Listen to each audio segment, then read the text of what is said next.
औज़ुबिल्लाहिमिनश्शैतानिर्रजीम बिस्मिल्लाहिर्रहमानिर्रहीम।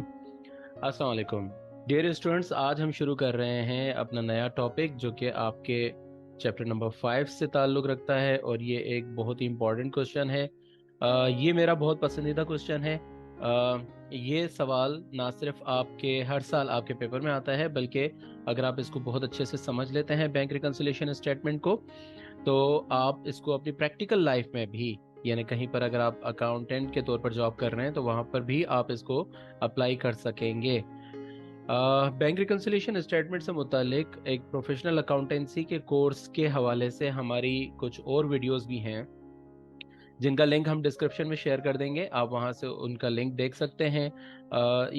इस कोर्स में, इस क्लास में जो अभी हमारी कंटिन्यू क्लास है, इसके अंदर हम जो कुछ पढ़ेंगे वो हम सिर्फ और सिर्फ आपके पेपर के पॉइंट ऑफ व्यू से पढ़ेंगे। लेकिन अगर आप इसको प्रोफेशनल पॉइंट ऑफ व्यू से समझना चाहते हैं बैंक रिकन्सिलिएशन स्टेटमेंट को, तो आप उन दूसरे लिंक्स पर, जो लिंक्स हम आपसे शेयर करेंगे, उन लिंक्स पर जाकर भी आप उसको देख सकते हैं। वहां से आप इसका प्रोफेशनल पॉइंट ऑफ व्यू देख सकते हैं। चलिए शुरू करते हैं।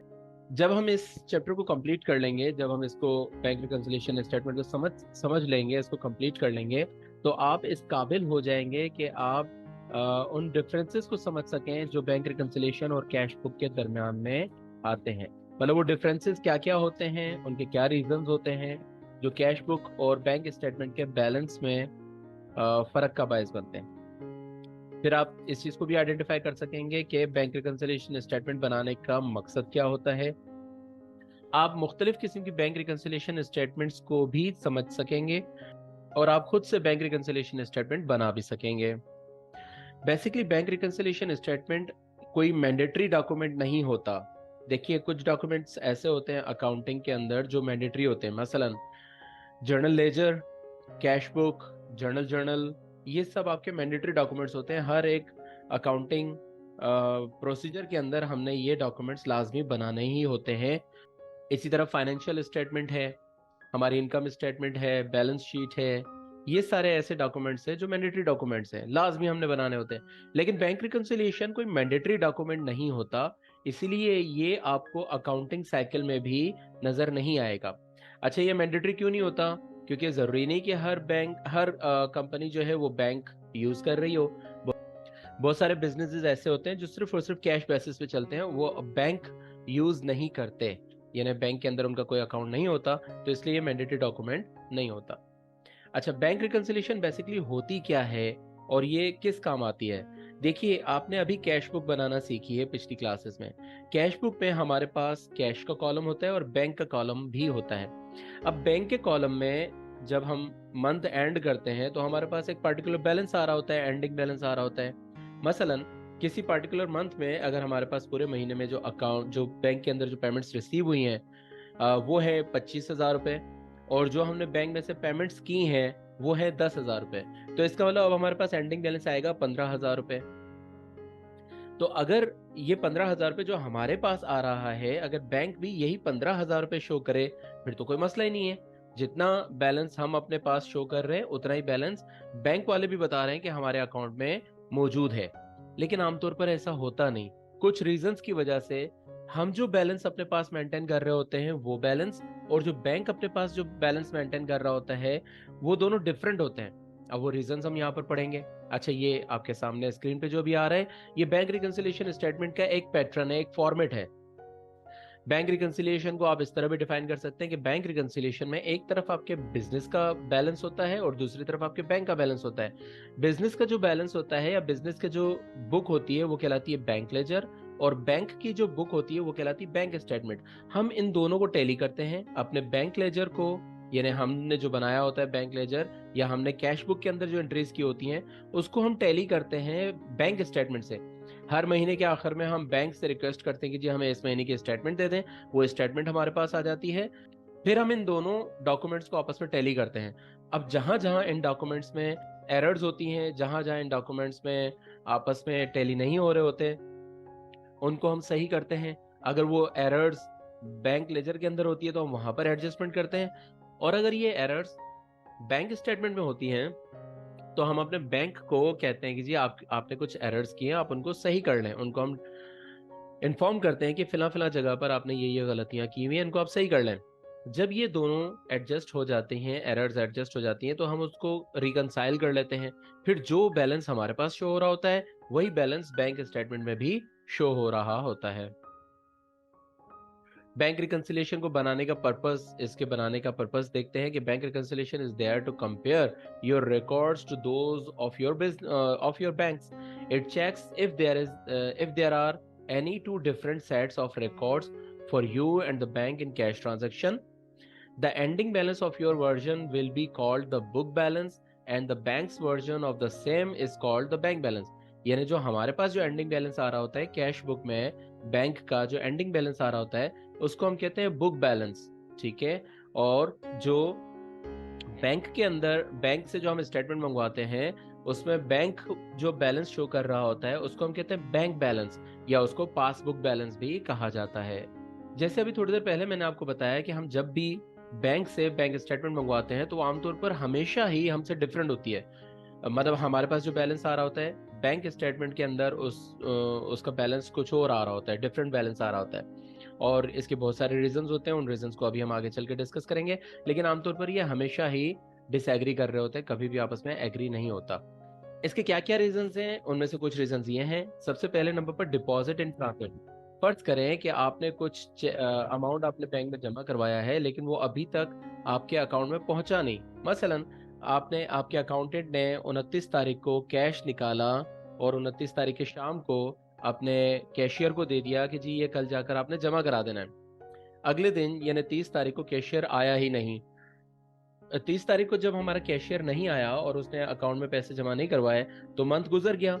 अब अगले महीने की 1 तारीख को या 2 तारीख को जाकर वो पैसे जमा होंगे, ठीक है। लेकिन हमने अपने कैश बुक के अंदर उसको 29 तारीख को ही रिकॉर्ड कर दिया होगा, ठीक है ना। तो इसे हम कहते हैं डिपॉजिट इन ट्रांजिट। ट्रांजिट यानी रास्ते में है, वो डिपॉजिट जो हमने बैंक की तरफ भेज दिया है लेकिन वो अभी रास्ते में है। इसके बहुत सारे रीजंस हो सकते हैं। मसलन हमने एक तो मिसाल अभी आपको ये दी, और इसके अलावा कुछ और मिसालें भी हो सकती हैं। मसलन कि छुट्टियों के दिन पड़ गए, ईद के दिन पड़ गए। अब आपने जो रिकॉर्ड किया है अपने पास वो वेरी नेक्स्ट डे आपके बैंक अकाउंट में जमा नहीं हुआ और मंथ चेंज हो गया। और उसके बाद जब आपने बैंक से स्टेटमेंट मंगवाई तो पता चला कि जो आखिरी के 2-3 दिन की जो हमने पेमेंट जमा करानी थी वो तो छुट्टियों की वजह से जमा नहीं हो सकी, और अब वो अगले महीने में जाकर शो होगी। बैंक में जमा तो हुई है लेकिन बाद में जाकर जमा हुई है, इसलिए वो नेक्स्ट मंथ में जाकर शो होगी। तो इसको हम कहते हैं deposit in transit. Number 2, outstanding cheques. ऐसे चेक्स जो हमने अपने वेंडर्स को दे दिए हैं लेकिन हमारे वेंडर्स ने वो चेक अभी तक बैंक से क्लियर नहीं करवाए, it is called outstanding cheques, ठीक है। या इनको हम अनप्रेजेंटेड चेक्स भी कहते हैं। इस तरह के चेक्स जब हम इशू करते हैं तो हम अपने बैंक अकाउंट से तो माइनस कर देते हैं, कैश बुक में बैंक के कॉलम में से हम उसको पेमेंट साइड पर दिखा देते हैं, लेकिन बैंक उनको उस वक्त तक माइनस नहीं करेगा जब तक वो चेक बैंक के पास प्रेजेंट नहीं हो जाते। उसके बाद है बैंक सर्विसेज फीस। बैंक मुख्तलिफ किस्म के सर्विसेज हमें प्रोवाइड करती है और इस सर्विसेज के अगेंस्ट में वो हमसे फीस लेते हैं। हमें फ्री ऑफ कॉस्ट सर्विसेज नहीं देते बैंक वाले, वो हमसे फी लेते हैं। तो ये जो फीस वो हमसे कलेक्ट करते हैं ये कहलाती है बैंक सर्विसेज फी। ये बैंक अपने पास से खुद ही काट लेता है हमारे अकाउंट में से, और जब हम मंथ एंड पे बैंक स्टेटमेंट मंगवाते हैं तब हमें पता चलता है कि जी इतने इतने पैसे तो हमारे बैंक से सर्विसेज के अगेंस्ट में कट गए हैं। इसके अलावा इंटरेस्ट इनकम। अगर हमारा अकाउंट ऐसा है जिस पर हमें इंटरेस्ट मिलना है तो वो इंटरेस्ट इनकम बैंक हमें हमारे अकाउंट में डायरेक्टली जमा करा देता है। ये इंटरेस्ट इनकम जब हमारे अकाउंट में डायरेक्टली जमा हो जाती है तो वो हमारे अकाउंट में अमाउंट में ऐड हो जाती है, लेकिन हमें पता नहीं चलता उसका। हमें उस वक्त पता चलता है जब हम मंथ एंड पर अपनी बैंक स्टेटमेंट मंगवाते हैं, तब हमें पता चलता है कि जी हमें कुछ इंटरेस्ट इनकम भी रिसीव हुई है। फिर हम इसको अपनी कैश बुक के अंदर रिकॉर्ड कर लेते हैं तो हमारा बैलेंस बराबर हो जाता है। नॉट सफिशिएंट फंड्स, या इसको एनएसएफ फंड्स भी कहते हैं, इसको बाउंस चेक्स भी कहते हैं, इसको डिसऑनर्ड चेक्स भी कहते हैं। मिसाल के तौर पर हमें किसी कंपनी ने चेक दिया और वो चेक हमने अपने बैंक में जमा करवा दिया, अपने अकाउंट में जमा करवा दिया, लेकिन पता चला कि जिस बंदे ने हमें चेक दिया था उसके अकाउंट में तो पैसे ही नहीं है। अब क्या होगा, जब उसके अकाउंट में पैसे नहीं है तो हमारा वो चेक तो क्लियर नहीं होगा, हमारे अकाउंट में उसके पैसे नहीं आएंगे। तो बैंक हमें वो चेक वापस कर देगा और उसके ऊपर मार्क कर देता है एनएसएफ, नॉट सफिशिएंट फंड। अच्छा, ये एनएसएफ तो होता है नॉट सफिशिएंट फंड, इसके अलावा बाउंस चेक और डिसऑनर चेक बहुत सारे मुख्तलिफ रीजंस की वजह से होता है। मसलन जिस बंदे ने हमें चेक दिया है उसने अपने चेक पर जो सिग्नेचर किया है वो उसका ओरिजिनल सिग्नेचर नहीं है, या चेक कहीं से थोड़ा सा फट गया, या अगर चेक पे कहीं पर भी ओवरराइट हुआ है, या चेक की जो डेट है वो गलत डली हुई है। बहुत सारे ऐसे रीजंस होते हैं जिनकी वजह से बैंक चेक वापस कर देता है, तो वो कहलाते हैं बाउंस चेक या डिसऑनर चेक्स। ऐसे चेक जब हमें वापस मिलते हैं तो हम अपने कैश बुक में से उनको माइनस कर देते हैं, क्योंकि बैंक में तो वो जमा ही नहीं हुए। इसके अलावा डिपॉजिट इन ट्रांजिट की एक मिसाल ये भी होती है कि जैसे हमने चेक जमा करवाया अपने बैंक में, किसी पार्टी ने हमें चेक दिया, वो चेक हमने अपने बैंक के अकाउंट में जमा करवा दिया। अब वो चेक को क्लियर होने में कम से कम 2 से 3 दिन लग जाते हैं। ये अनक्लियर्ड चेक्स कहलाते हैं। ये भी डिपॉजिट इन ट्रांजिट की ही मिसाल है, अनक्लियर्ड चेक्स कहलाते हैं। हमने जब बैंक में वो चेक जमा करवाया तो हम अपने कैश बुक में उसको रिकॉर्ड कर लेते हैं, लेकिन बैंक जब तक वो कैश क्लियर होकर उसके पास उसके पैसे नहीं आ जाते तब तक वो हमारे अकाउंट में जमा नहीं करता। अब मिसाल के तौर पर हमने कोई चेक जमा करवाया है 25 तारीख को अपने अकाउंट में, तो हमने 25 तारीख को अपने कैश बुक में रिकॉर्ड करवा दिया।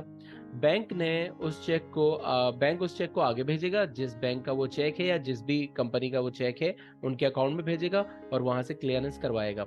लेट्स से कि अगर उसको क्लियर होने में 3 दिन का वक्त लग जाता है, तो इसका मतलब है कि वो हमारे पास चेक जो क्लियर होकर आएगा वो 28 तारीख को क्लियर होकर आएगा, तो बैंक हमारे अकाउंट में उसको शो करेगा 28 तारीख को।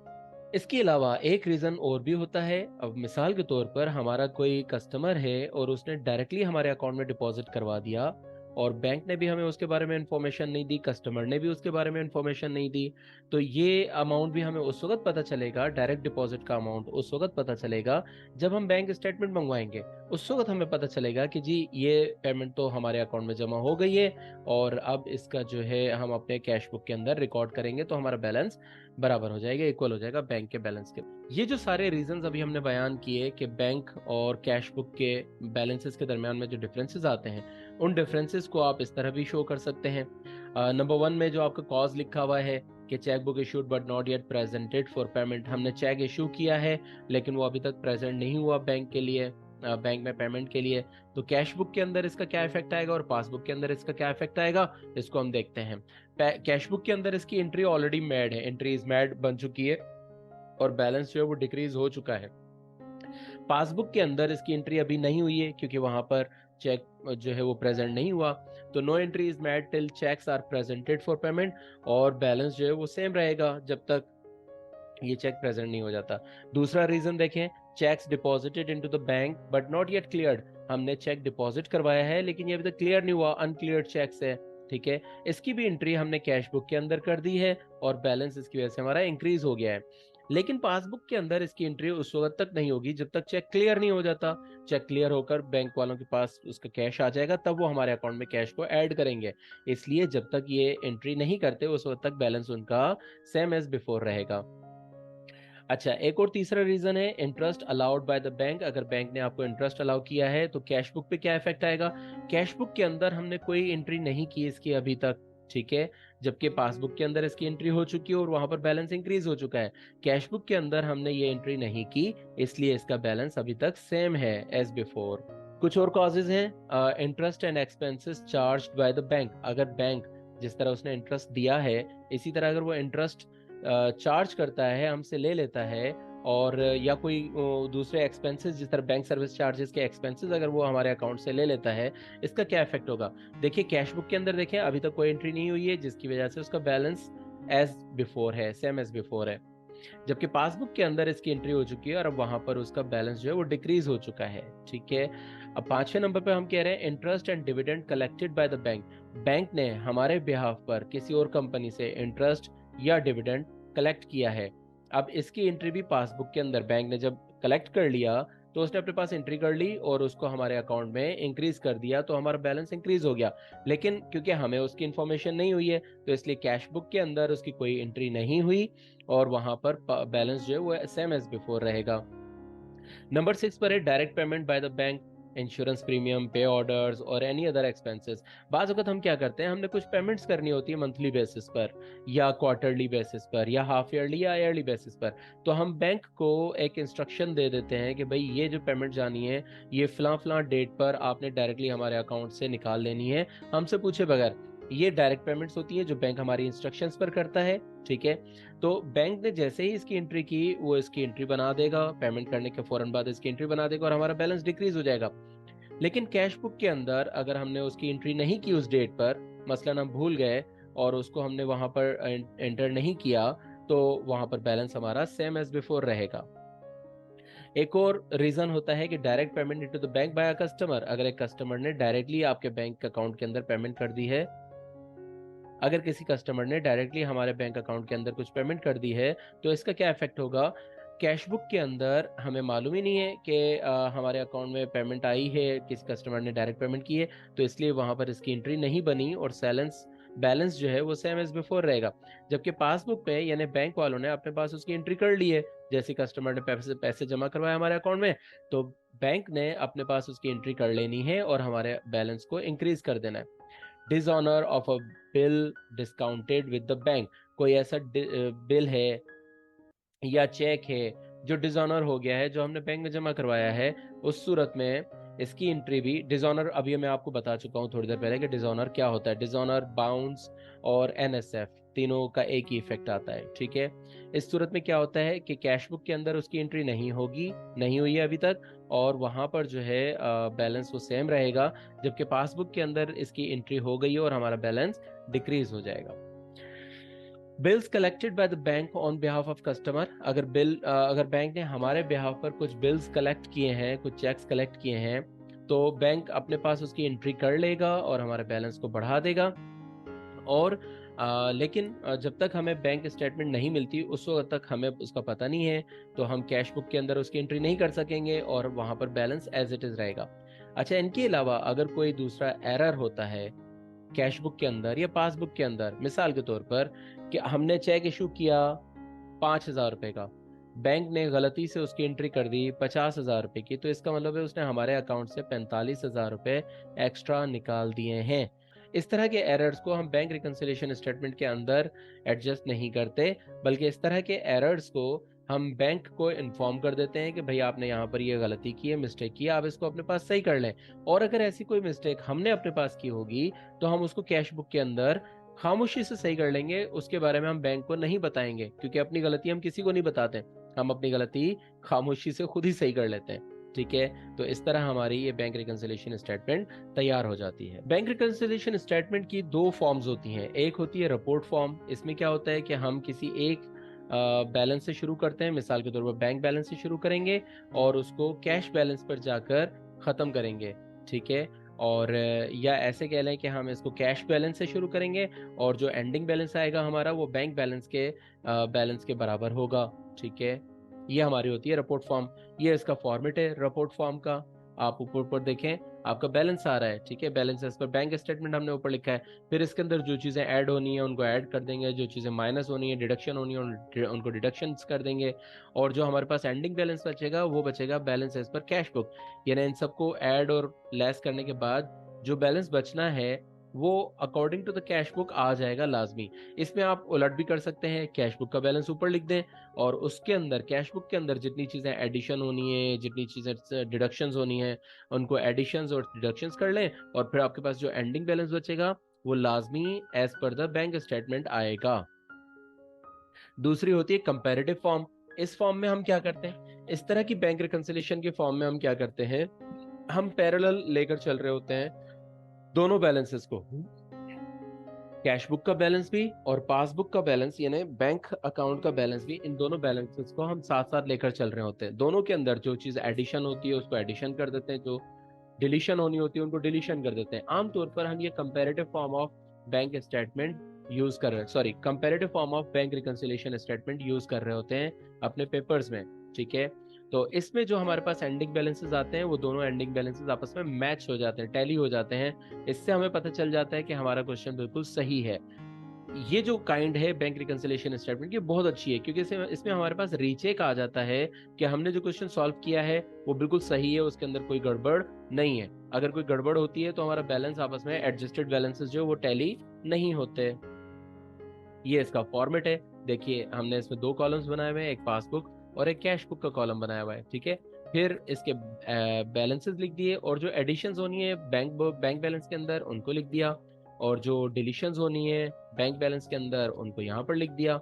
इसी तरह से जो एडिशंस होनी है कैश बैलेंस के अंदर उनको यहाँ लिख दिया, और जो डिडक्शंस होनी है बैंक कैश बैलेंस के अंदर उनको यहाँ लिख दिया।